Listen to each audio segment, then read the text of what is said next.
Ok, aujourd'hui nous avons une Jeep Wrangler année 2017.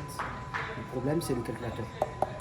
Voilà. Et il faut noter que quand le véhicule est venu chez nous ici, il y avait un problème avec la transmission.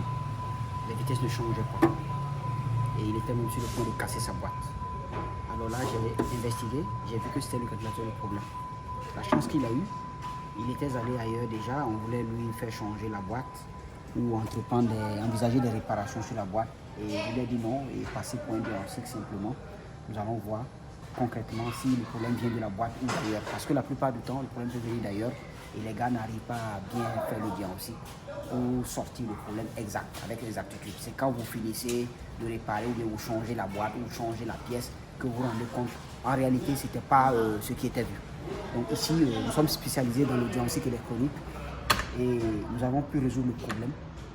Et je pense que le but ici, c'est de sensibiliser les gens à venir faire des diagnostics électroniques chez nous. Voilà, si vous voulez, nous pouvons faire des diagnostics à domicile.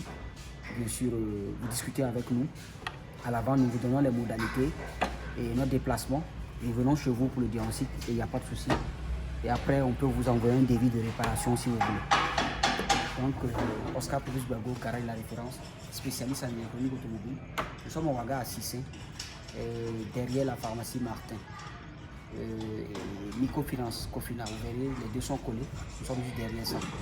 N'hésitez pas de nous contacter en cas de besoin.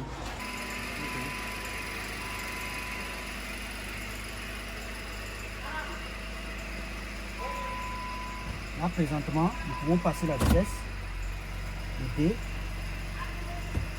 le mode semi, vous pouvez voir.